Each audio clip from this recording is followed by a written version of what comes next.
মানব সভ্যতা সৃষ্টি হয়েছে কৃষি দিয়ে। আমার কৃষি ভালো লাগে, আমি কৃষি কাজ করি, করতে ভালো লাগে, করে যাচ্ছি, করব। আমি যেটা করি সেটা হচ্ছে আমার এখানে আসলে মনটা ভালো হয়ে যায়। দেখেন না গাছের নিচে একদম ফ্রেশ যেটা হচ্ছে অক্সিজেন, এটা পাওয়া যায়।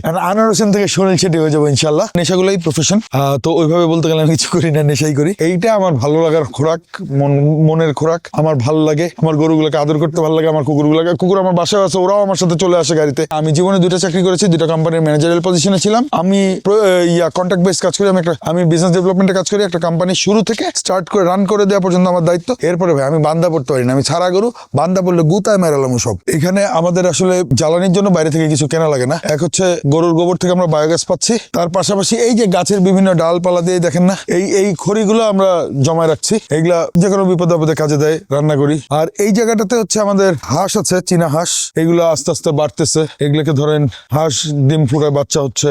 হাঁসগুলো বাচ্চাই ফুটাচ্ছে আপাতত। কিছু বাচ্চা বিক্রি হয়েছে, হাঁস বিক্রি হয়েছে। হার্ট অ্যাটাক করার পর তো আমাকে কাজ করতে হবে, করতে হবে। মন ভালো রাখার জন্য যা করার তাই করি। বিভিন্ন রকমের আম গাছ, তাল গাছ, লিচু গাছ, সব ধরনের গাছ, ফল টল সবই আছে, আমরা এখান থেকেই পাই। এদিকটায় হচ্ছে আমাদের ছাগলগুলি আছে, এখানে পাঠাও আছে, পাঠিও আছে, বাচ্চাও আছে, খাসিও আছে।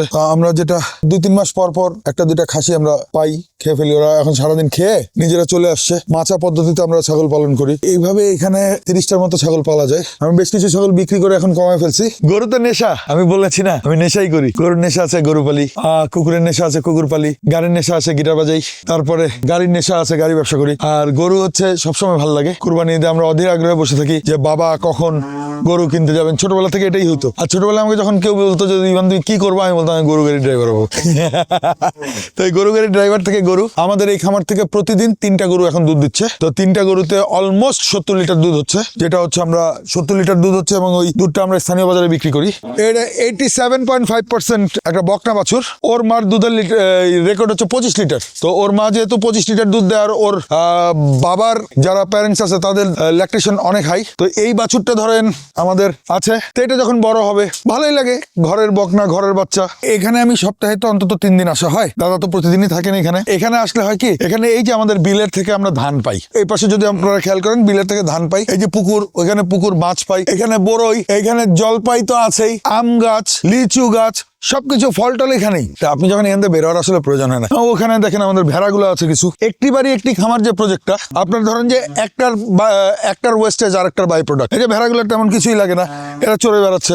আবার আমাদের ছাগল আছে, ছাগলের সেটটা ওখানে। আমি আমার বাসায় 7 দিনের মতো 3 তলার বারান্দায় গরু পালছি। এটা মানে কুরবানিদের পরে, কুরবানিদের দিন রাত্রেবেলা চাঁদরাতে গেলাম, গিয়ে দেখি গরুর বাজারে পানি। আমি এখন কি করবো, গরু কিনে বাসায় নিয়ে আসছি। 7 দিন পরে আবার জায়গা মতন নিয়ে গেছে খামারে। খামার করি আমি অনেকদিন ধরে, 20-25 বছর ধরে খামার করি। হ্যাঁ, আমরা সাইলেজটাতে যাই না, আমরা যেহেতু এখানে ন্যাচারাল ঘাস পাই, আমরা জমি নিয়ে ঘাস চাষ করি। এটা একটা সুস্থ গরুর বৈশিষ্ট্য দেখেন, আমাদের অদাঁত বাছুর, আবার দাঁতেও নাই, দাঁতে আরো 3-4 মাস লাগবে। তাতে দেখেন তো ধরে রাখা যায় না। এই যে শুরু হলো,